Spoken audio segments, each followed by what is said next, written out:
हमारे जीवन में जो जो वस्तु, व्यक्ति, परिस्थिति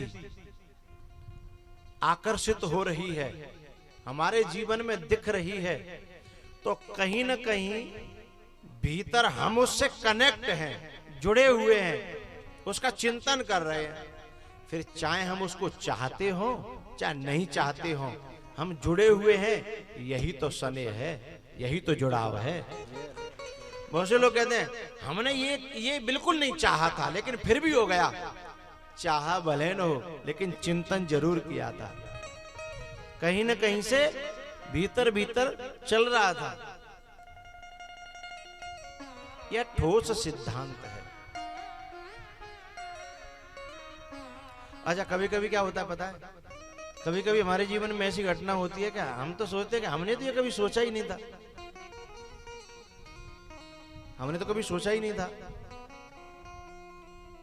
नहीं, तुम भूल गए हो, तुम सोच के भूल गए हो। अंतर इतना है, जब आप किसी होटल में ऑर्डर करोगे किसी चीज को, तो वो 20 मिनट में हाजिर हो जाएगा।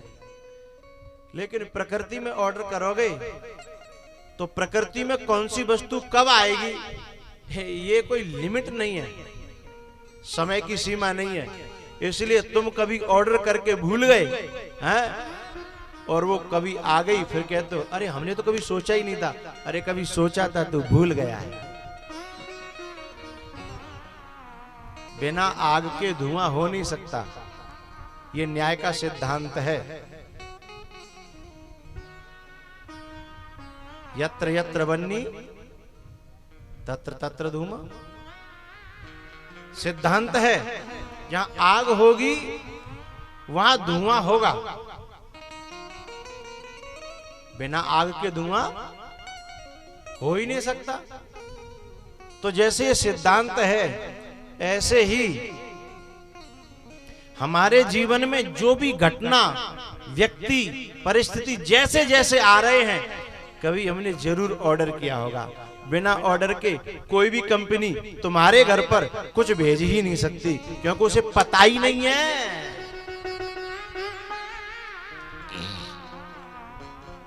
हाँ, ऐसा हो सकता है कि तुम ऑर्डर करके थोड़ा समय ज्यादा हो गया तो भूल गए, फिर कहते हमने सोचा ही नहीं था।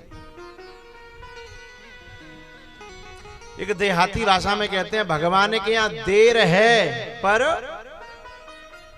अब जा तो समझ गए जी, अट्रैक्शन ऑफ लॉ है, सीक्रेट को सिद्धांत है, और शास्त्रों का भी सिद्धांत है ये।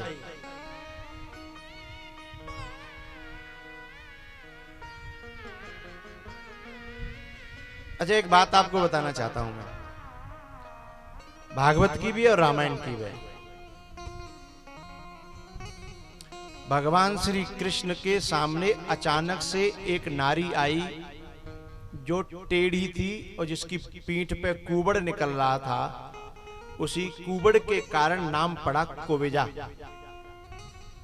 ठीक है, कुब्जा ने जैसे ही देखा उस रूप को, तो वो सोचती है कि ऐसा तो मैंने कभी सोचा ही नहीं था कि इतना सुंदर भी कोई इंसान हो सकता है। वो कहती है कि मैंने मथुरा नगर में रहते रहते न जाने कितना जीवन गुजार दिया, अभी तक नहीं देखी ऐसी सुंदर ताई, ऐसी सुंदरता नहीं देखी। भगवान कृष्ण को देखकर के पागल हो गई, और इतनी पागल हो गई कि सोचने लगी मन में, काश मैं जवान होती और सुंदर होती, और काश मेरा मौका लग जाता, कोई संयोग बन जाता, तो मैं इनसे अपना विवाह कर लेती। यहां तक कुछ ही क्षणों में मन की भावना प्रबल हो गई, काश इस उम्र की होती, सुंदर होती और कुल खानदान की होती, तो मैं इनका जरूर वर्ण कर लेती। अच्छा, अब हम सबको भी लग रहा है और कुब्जा को भी लग रहा है कि पहली बार किसी को देखा और इतना मन मचल गया, तो वो कह रही है कि ऐसा मैंने कभी सोचा भी नहीं था कि किसी को देख करके मन ऐसा मचल जाएगा, है ना। लेकिन इस कुब्जा ने सोचा था, इस कुब्जा ने सोचा था और इन्हीं के लिए सोचा था, लेकिन ये भूल गई। आप कभी अन्य ग्रंथों को पढ़ोगे, कभी गर्ग संहिता को पढ़ना, एक बड़ा प्यारा ग्रंथ है, गर्गाचार्य जी ने लिखा, उसको पढ़ना, बड़ी प्यारी बात है। ये कुब्जा कौन है पता है? ये कुब्जा पहले जन्म की शूर्पणखा है, पहले जन्म की शूर्पणखा है। सोचा था कि नहीं, तुम सम पुरुषन मोसम नारी, यह संयोग विधि रचा विचार।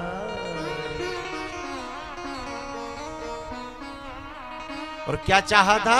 अपना बनाना, विवाह करना चाहा था, लेकिन भगवान ने तो नाक काट दी। भगवान का एक नाम है भक्तवांछा कल्पतरु, भक्तवांछा कल्पतरु।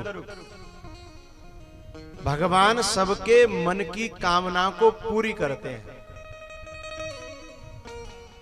भगवान सबके मन की कामना को पूरी करते हैं, लेकिन उसमें यह टाइम नहीं दिया कि वही समय करते हैं या इतने साल में या इतने महीना में करते हैं। इतना कहा कि सबके मन की कामना को पूरी करते हैं। शूर्पणखा को उसी समय राम जी ने कहा था कि मैं तेरी इच्छा पूरी करूंगा, जा वरदान है, लेकिन लक्ष्मण जी से इशारा कर दिया कि इसके नाक कान काट दो। बड़ी विचित्र बात है। उसी समय राम जी ने शूर्पणखा का वर्ण किया था, विवाह किया था मन से, और अपना बना लिया था। बोले प्रमाण? मेरे पास बहुत सारे प्रमाण हैं, मैं दूंगा आपको।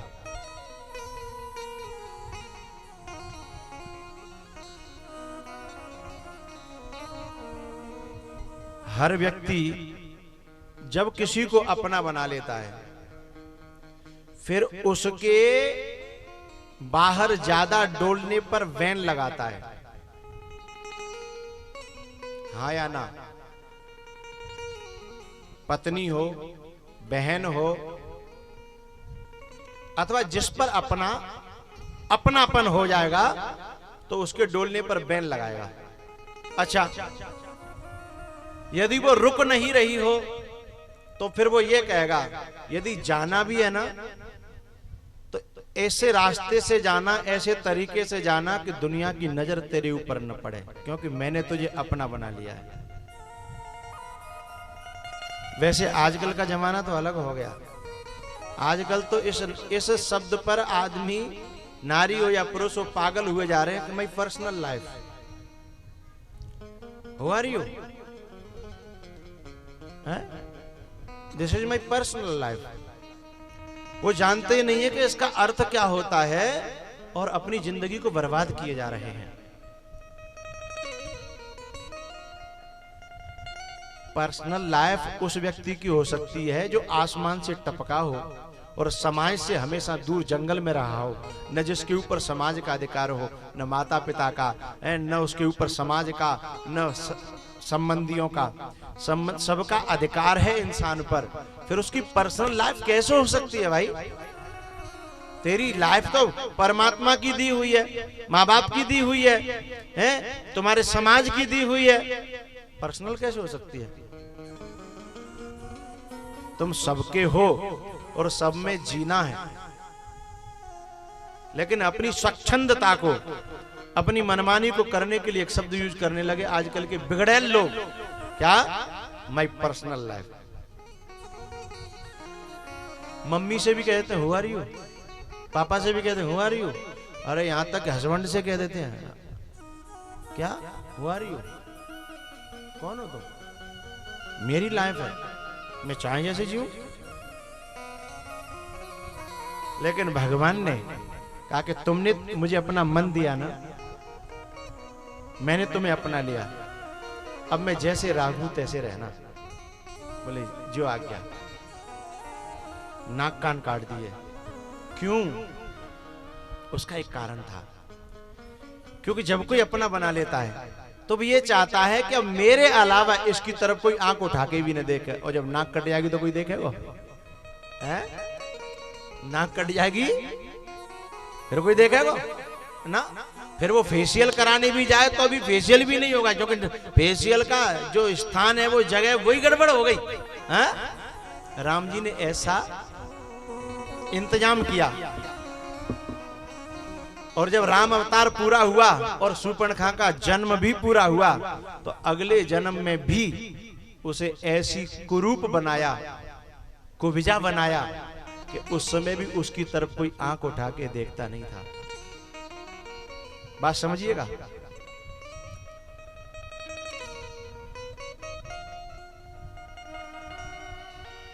और भगवान ने कुब्जा की ठोड़ी के नीचे एक हाथ। एक बात ध्यान रखिए, इस कुब्जा की एक बड़ी प्रबल इच्छा थी। क्या? कि भगवान मोते सुंदरी कह दें। समझ में आ रही है? इसलिए तो रूप बना करके गई थी, बहुत सुंदर बन के गई थी, और एक लफ्ज सुनना चाहती थी कि भगवान मुझसे एक बार सुंदरी कह दें। वो इच्छा राम जी ने श्याम के रूप में पूरी की। जिस कुब्जा से कोई सुंदरी नहीं कहता था, उसने पहली बार ये शब्द कान में सुना कि हे सुंदरी, वो चौंक पड़ी। उसे लगा मुझसे कोई मजाक कर रहा है, मुझे कोई चिढ़ा रहा है। लेकिन फिर से भगवान ने कहा, नहीं सुंदरी, मैं तुम्हें चिढ़ा नहीं रहा, मैं सच में कह रहा हूं तुम सुंदरी हो। वहां तरस गई थी शब्द के लिए, और यहां उसकी कामना को पूरा किया। तो कुब्जा ने प्रश्न भरी दृष्टि से देखा कि तुम्हें मैं कहां से सुंदर लगती हूं। भगवान ने बड़ी प्यारी बात कही कि पता है, जो अपना मन मुझे दे दे, जो अपना मन मुझे दे दे, इस दुनिया में सबसे सुंदर वही है मेरे लिए। बाकी मेरी दुनिया